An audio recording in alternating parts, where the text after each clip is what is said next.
بسم اللہ الرحمن الرحیم الحمد للہ رب العالمین والعاقبۃ للمتقین والصلاۃ والسلام علی سید المرسلین نبینا محمد وعلی آلہ وصحبہ اجمعین ومن تبعہم بإحسان الی یوم الدین اما بعد۔ تو بھائیوں، یہ کتاب التوحید کے سوال و جواب ہیں، لہٰذا آپ لوگ جو ہیں ان کو اچھی طرح یاد کریں۔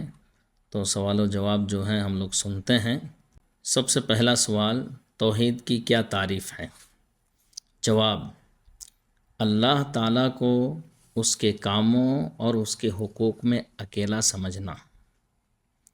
سوال نمبر 2، اللہ تعالیٰ کے کاموں سے کیا مراد ہے؟ جواب: اللہ کے کام جیسے رزق دینا، اولاد دینا، بارش برسانا، مخلوق کو پیدا کرنا وغیرہ۔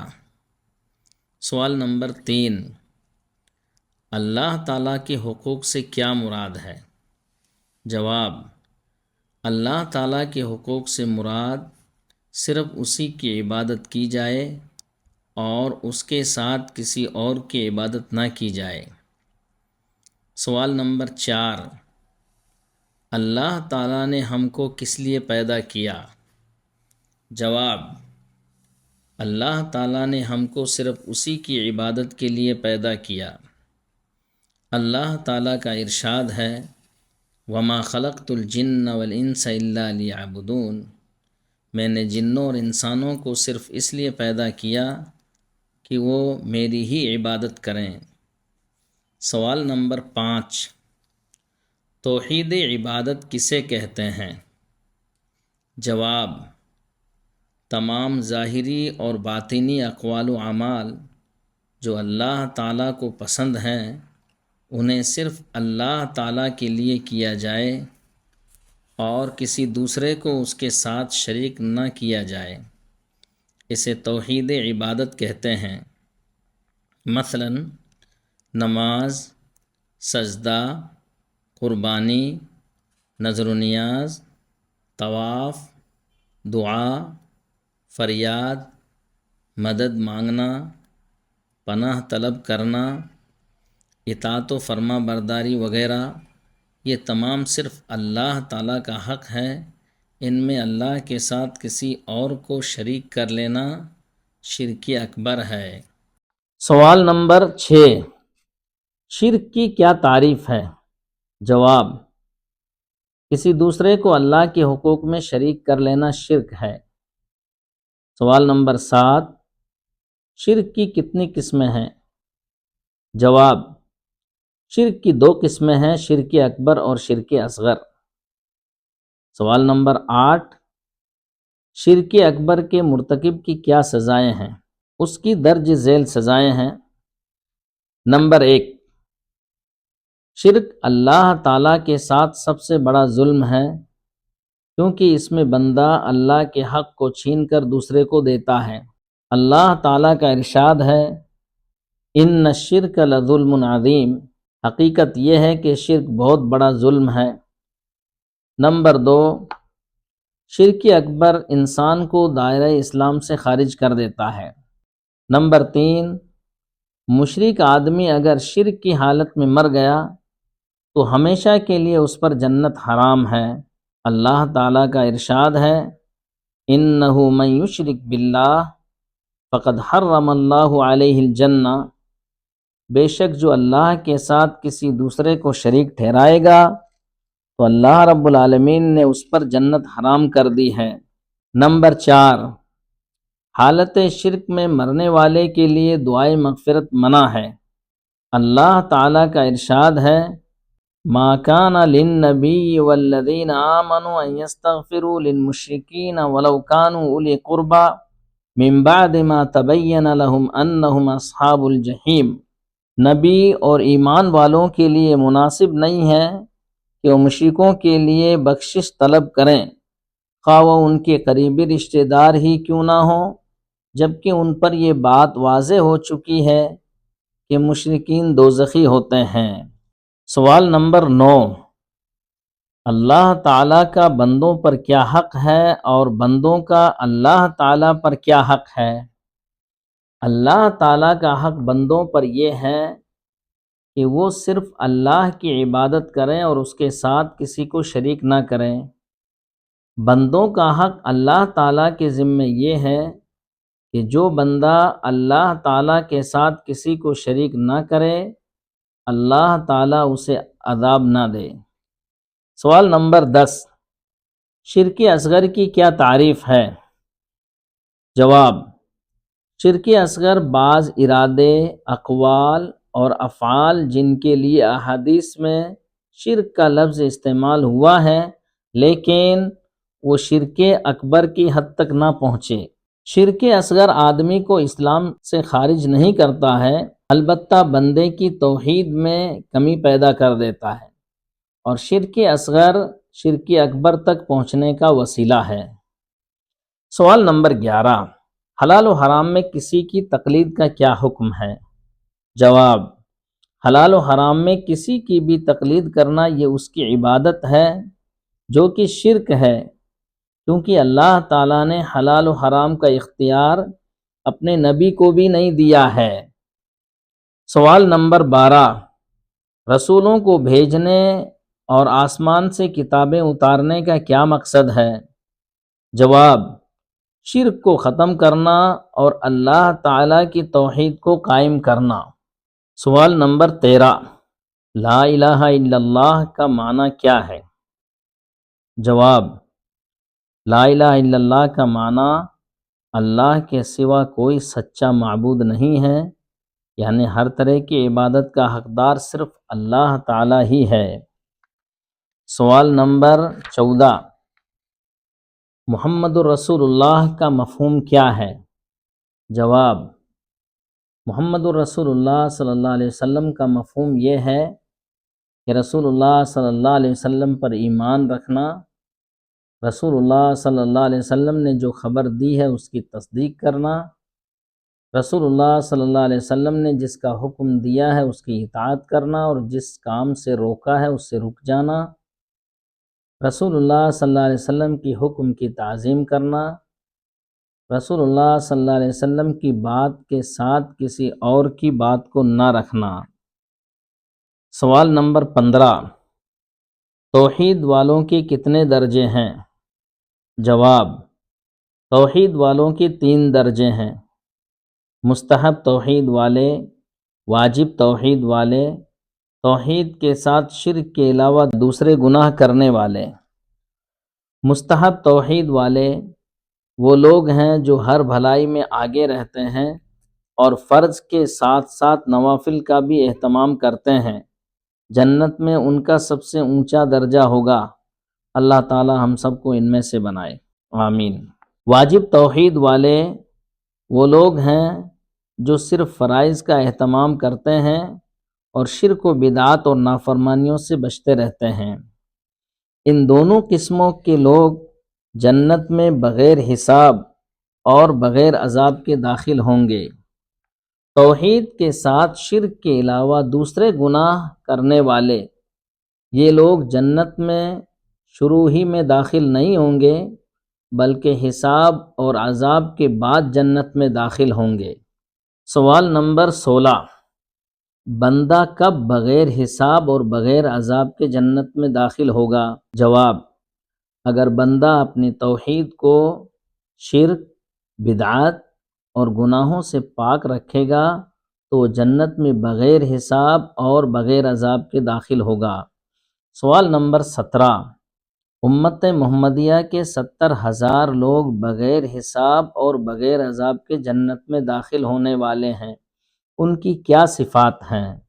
جواب: یہ وہ لوگ ہیں جو نہ دم کراتے ہیں، نہ علاج کی غرض سے اپنے جسم کو داغتے ہیں، نہ بدشگونی لیتے ہیں، بلکہ وہ صرف اپنے پروردگار پر بھروسہ رکھتے ہیں۔ سوال نمبر 18، شرک سے کیسے ڈرنا چاہیے؟ جواب: شرک سے ڈرنے کے 2 طریقے ہیں۔ پہلا، شرک سے بچنے کی دعا، اور دوسرا شرک کی پہچان۔ سوال نمبر 19، شرک سے بچنے کی کیا دعا ہے؟ جواب: شرک سے بچنے کی دعا اللہم انی اعوذ بک ان اشرک بک وانا اعلم واستغفرک لما لا اعلم۔ اے اللہ، میں تیری پناہ میں آتا ہوں کہ جان بوجھ کر تیرے ساتھ کسی کو شریک ٹھہراؤں، اور میں تجھ سے معافی طلب کرتا ہوں کہ انجانے میں تیرا کسی کو شریک ٹھہراؤں۔ سوال نمبر 20، آئی ہوئی مصیبت کو دور کرنے اور آنے والی مصیبت کو روکنے کے لیے دھاگے اور چھلے پہننے کا کیا حکم ہے؟ آئی ہوئی مصیبت کو روکنے اور آنے والی مصیبت کو دور کرنے کے لیے دھاگے اور چھلے پہننا شرک ہے۔ رسول اللہ صلی اللہ علیہ وسلم نے فرمایا، من تعلق تمیمۃ فقد اشرک، جس کسی نے تعویذ منکا لٹکایا اس نے شرک کیا۔ سوال نمبر 21، دھاگے اور تعویذ پہننا کب شرک اصغر اور کب شرک اکبر ہوتا ہے؟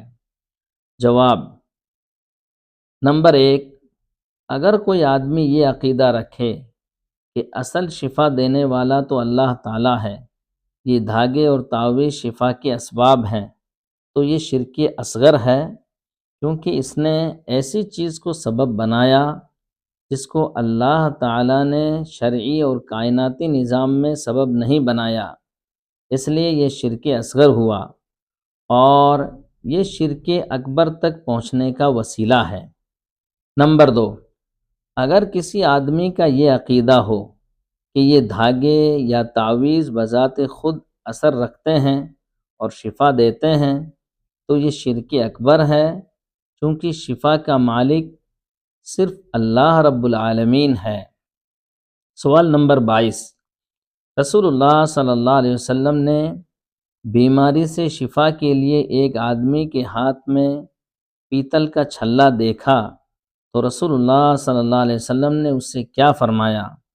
جواب، رسول اللہ صلی اللہ علیہ وسلم نے اس سے فرمایا کہ تم اسے اتار دو، یہ تمہاری بیماری میں مزید اضافہ ہی کرے گا، اور اگر تم چھلا پہنے ہوئے مر گئے تو کبھی بھی تم نجات نہیں پا سکتے۔ سوال نمبر 23، رسول اللہ صلی اللہ علیہ وسلم نے تعویذ اور سی پی پہننے والوں کے لیے کیا بد دعا کی؟ رسول اللہ صلی اللہ علیہ وسلم نے یہ بد دعا کی کہ جس نے بیماری سے تحفظ کے لیے کوئی تعویذ لٹکایا، اللہ اس کی مراد پوری نہ کرے، اور جس نے سی پی باندھی، اللہ اسے بھی سکون نہ دے۔ سوال نمبر 24، کون سا دم جائز اور کون سا دم شرکیہ ہے؟ جواب، جائز دم وہ ہے جس میں قرآنی آیتیں، اذکار اور دعائیں ہوں۔ شرکیہ دم وہ ہے جس میں غیر اللہ سے مدد مانگی جائے یا شیطانوں کے نام آتے ہوں، یا دم کرانے والا اور کرنے والا یہ عقیدہ رکھے کہ یہ دم بذات خود مؤثر و نفع بخش ہیں، تو یہ دم شرکیہ اور ناجائز ہے۔ سوال نمبر 25، کسی درخت یا پتھر سے تبرک حاصل کرنے کا کیا حکم ہے؟ جواب، کسی درخت یا پتھر سے تبرک حاصل کرنا شرک اکبر ہے، کیونکہ اصل برکت دینے والا اللہ رب العالمین ہے۔ سوال نمبر 26، بابرکت مقامات سے برکت کیسے حاصل کی جائے؟ جواب، بابرکت مقامات پر اللہ تعالیٰ کے حکم کے مطابق اللہ کی عبادت کر کے برکت حاصل کی جائے، جیسے مسجد حرام میں نمازوں کا اہتمام کرنا، کیونکہ اس میں ایک نماز کا ثواب 1,00,000 نمازوں کے برابر ہے، جبکہ مسجد نبوی میں ایک نماز کا ثواب 1,000 نمازوں کے برابر ہے۔ سوال نمبر 27، بابرکت اوقات سے برکت کیسے حاصل کی جائے؟ جواب، بابرکت اوقات میں اللہ تعالیٰ کے حکم کے مطابق اللہ تعالیٰ کی عبادت کر کے برکت حاصل کی جائے، جیسے شب قدر میں نوافل، دعا، قرآن مجید کی تلاوت اور ذکر و اذکار کرنا، کیونکہ اس میں ایک رات میں عبادت کا ثواب 1,000 مہینوں کی عبادت سے افضل ہے۔ سوال نمبر 28، غیر اللہ کے لیے ذبح کرنے کا کیا حکم ہے؟ جواب: غیر اللہ کے لیے ذبح کرنا شرک اکبر ہے، کیونکہ قربانی عبادت ہے جو کہ اللہ تعالیٰ کا حق ہے، اور یہ صرف اللہ رب العالمین کے لیے خاص ہے۔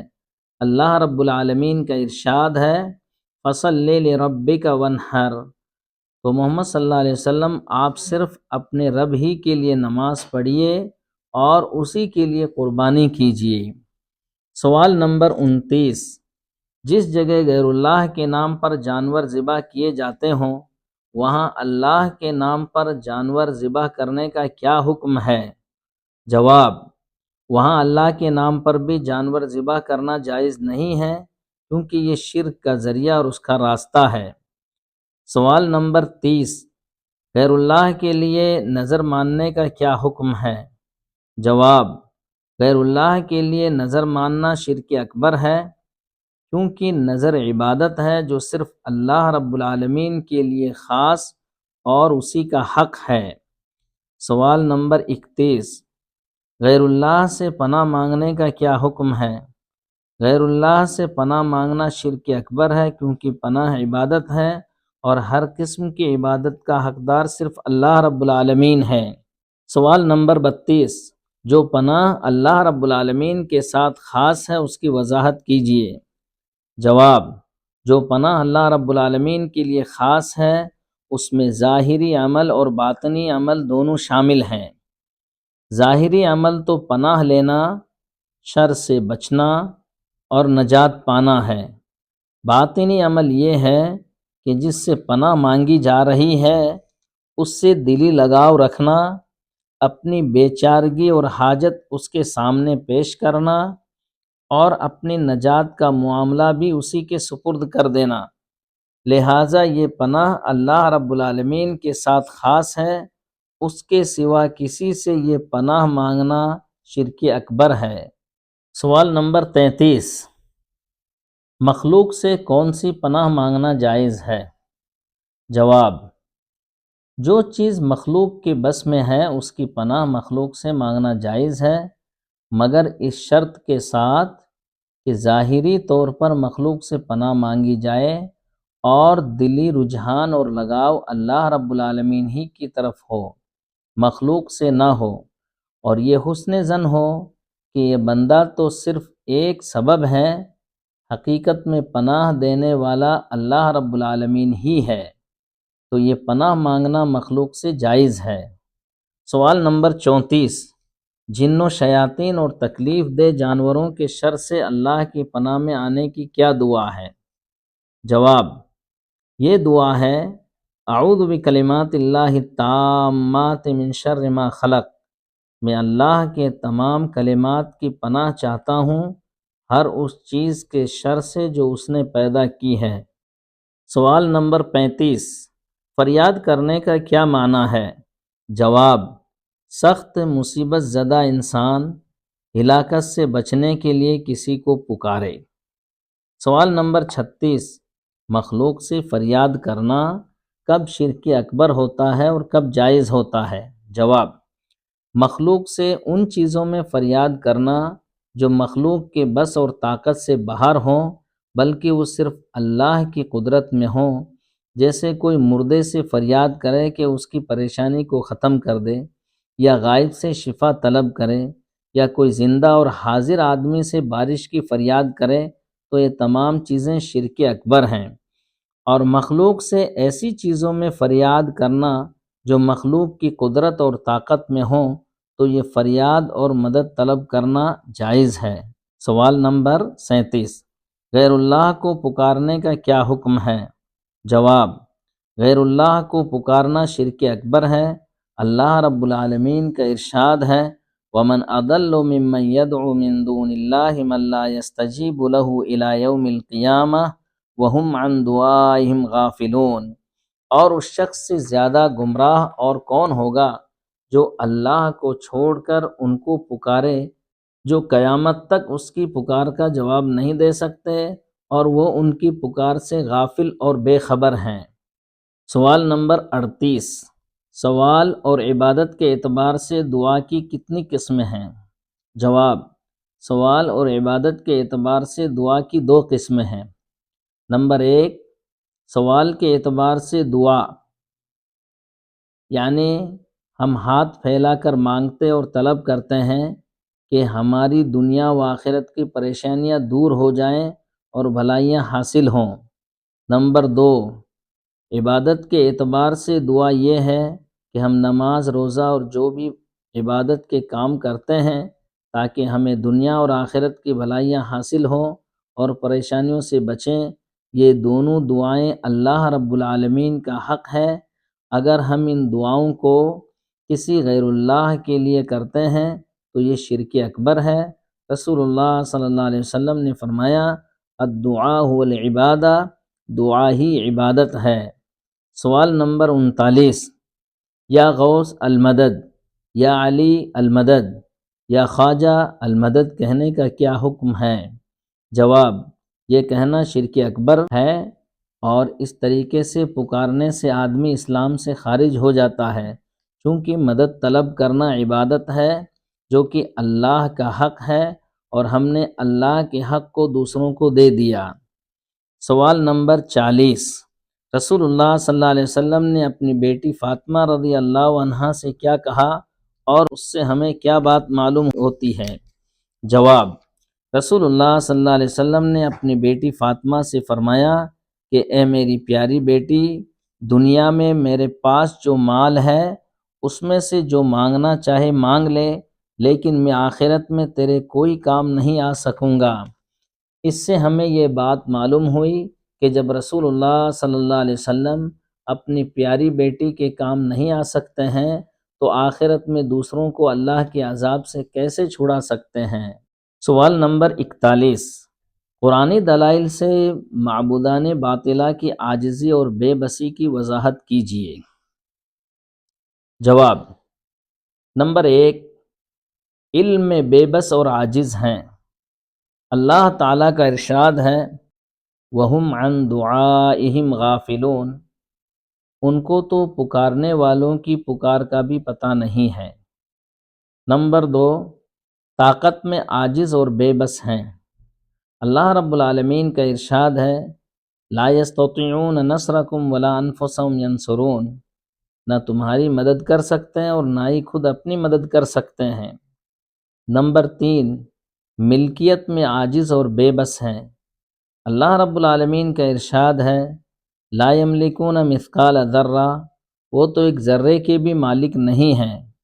نمبر 4، کسی چیز کو پیدا کرنے میں بے بس اور عاجز ہیں۔ اللہ تعالیٰ کا ارشاد ہے، لن يخلقوا ذبابا، وہ ایک مکھی بھی پیدا نہیں کر سکتے ہیں۔ نمبر 5، کائنات کا نظام چلانے میں عاجز اور بے بس ہیں۔ اللہ تعالیٰ کا ارشاد ہے، لیس لک من الامر شیء، اے نبی آپ کے اختیار میں کچھ بھی نہیں ہے۔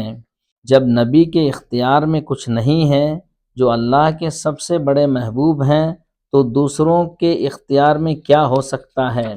نمبر 6، کسی کو رزق کا ایک دانہ بھی نہیں دے سکتے ہیں۔ اللہ تعالیٰ کا ارشاد ہے، لا یملکون لکم رزقا، تمہاری روزی کے مالک نہیں ہیں۔ یہ سب چیزیں بتاتی ہیں کہ معبودان باطلہ کی کوئی طاقت و قدرت نہیں ہے دنیا کے اندر۔ شفاعت کسے کہتے ہیں؟ جواب، مصیبت کو دفع کرنے یا کوئی بھلائی حاصل کرنے کے لیے کسی کو کسی کے سامنے واسطہ اور وسیلہ بنانا، اس کو شفاعت اور سفارش بھی کہتے ہیں۔ سوال نمبر 43، سفارش کے بارے میں مردوں کی پجاریوں کا کیا کہنا ہے؟ جواب، وہ کہتے ہیں ہم پیروں اور ولیوں کی عبادت اس لیے کرتے ہیں کہ اللہ کے یہاں ہمارے سفارشی ہیں، ہمیں اللہ کے قریب کر دیں گے اور قیامت کے دن ہمیں اللہ کے عذاب سے چھڑا دیں گے۔ سوال نمبر 44، قرآن نے ان کے اس عقیدے کو کیسے باطل کیا؟ جواب، یہی عقیدہ کفار مکہ کا اپنے معبودوں کے بارے میں تھا، جن کے تعلق سے اللہ رب العالمین نے اس عقیدے کو رد کرتے ہوئے فرمایا، وَيَعْبُدُونَ مِن دُونِ اللَّهِ مَا لَا يَضُرُّهُمْ وَلَا يَنفَعُهُمْ وَيَقُولُونَ هَؤُلَاءِ شُفَعَاؤُنَا عِندَ اللَّهِ قُلْ أَتُنَبِّئُونَ اللَّهَ بِمَا لَا يَعْلَمُ فِي السَّمَاوَاتِ وَلَا فِي الْأَرْضِ سُبْحَانَهُ وَتَعَالَى عَمَّا يُشْرِكُونَ۔ اور وہ لوگ اللہ کے بجائے ایسوں کی عبادت کرتے ہیں جو انہیں نہ نقصان پہنچا سکتے نہ فائدہ، اور کہتے ہیں کہ اللہ کے سامنے یہ ہمارے سفارشی ہیں۔ آپ کہیے کہ کیا تم اللہ تعالیٰ کو ایسی بات کی اطلاع دیتے ہو جس کے ہونے کی خبر اسے نہ آسمانوں میں ہے اور نہ زمین میں؟ اس کی ذات ان مشرکانہ اعمال سے پاک اور برتر ہے۔ تو اللہ رب العالمین نے سفارش کے اس عقیدے کو شرک قرار دیا ہے کہ اللہ رب العالمین کا کوئی سفارشی نہیں ہے۔ سوال نمبر 45، سفارش کس کے اختیار میں ہے؟ جواب: تمام سفارشیں اللہ رب العالمین کے اختیار میں ہیں۔ اللہ تعالیٰ کا ارشاد ہے: قُل لِلَّهِ الشَّفَاعَةُ جَمِيعًا، کہہ دیجئے محمد صلی اللہ علیہ وسلم، تمام شفاعتیں اللہ رب العالمین کے اختیار میں ہیں۔ سوال نمبر 46، ہمیں سفارش کے لیے کس طرح دعا کرنی چاہیے؟ جواب: ہمیں کہنا چاہیے کہ اے اللہ، تو ہمارے حق میں رسول اللہ صلی اللہ علیہ وسلم کی سفارش قبول فرما۔ سوال نمبر 47، مقبول شفاعت کی کیا شرطیں ہیں؟ جواب: مقبول شفاعت کی 3 شرطیں ہیں۔ نمبر 1، شفاعت کرنے والے کے لیے اللہ کی اجازت۔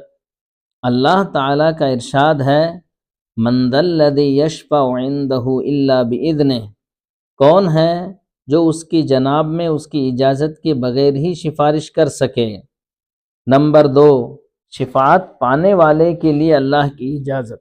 اللہ رب العالمین کا ارشاد ہے: وَلَا تَنفَعُ الشَّفَاعَةُ عِندَهُ إِلَّا لِمَنْ أَذِنَ لَهُ، اللہ کے سامنے کوئی شفاعت فائدہ نہیں دے سکتی سوائے اس کے جس کے لیے اللہ نے شفاعت کی اجازت دی۔ نمبر 3، شفاعت پانے والے کا موحد ہونا۔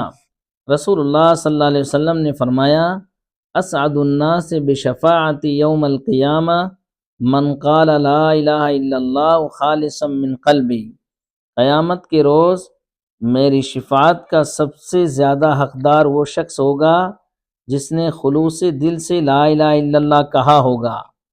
سوال نمبر 48، قبروں کو پختہ بنانے والوں یا قبروں پر مسجد بنانے والوں کے تعلق سے رسول اللہ صلی اللہ علیہ وسلم نے کیا فرمایا؟ رسول اللہ صلی اللہ علیہ وسلم نے فرمایا کہ یہ مخلوق میں بدترین لوگ ہیں۔ اولئک شرار الخلق، یہ مخلوق میں سب سے بدترین لوگ ہیں۔ سوال نمبر 49، رسول اللہ صلی اللہ علیہ وسلم نے یہود و نصارہ پر کیوں لعنت کی؟ جواب: رسول اللہ صلی اللہ علیہ وسلم نے یہود و نصارہ پر اس لیے لعنت کی کہ انہوں نے اپنے نبیوں کی قبروں کو سجدہ گاہ بنا لیا تھا۔ سوال نمبر 50، رسول اللہ صلی اللہ علیہ وسلم نے اپنی قبر کے تعلق سے کیا دعا کی تھی؟ رسول اللہ صلی اللہ علیہ وسلم نے اپنے قبر کے تعلق سے یہ دعا کی تھی: اللہم لا تجعل قبری وثنا یعبد، اے اللہ میری قبر کو بت مت بنانا کہ لوگ اس کی عبادت کریں۔ سوال نمبر 51، اللہ رب العالمین کا سخت غضب اور قہر کن لوگوں پر نازل ہوا؟ جواب: ان لوگوں پر اللہ رب العالمین کا سخت غضب اور قہر نازل ہوا جنہوں نے اپنے نبیوں کی قبروں کو سجدہ گاہ بنا لیا تھا۔ سوال نمبر 52، رسول اللہ صلی اللہ علیہ وسلم نے اپنی قبر کے متعلق کیا رہنمائی کی؟ جواب: رسول اللہ صلی اللہ علیہ وسلم نے فرمایا کہ تم میری قبر کے اوپر بھیڑ مت جمانا، تم جہاں کہیں پر بھی رہو وہیں سے مجھ پر درود پڑھ دینا، کیونکہ تمہارا درود و سلام مجھ تک پہنچ جاتا ہے۔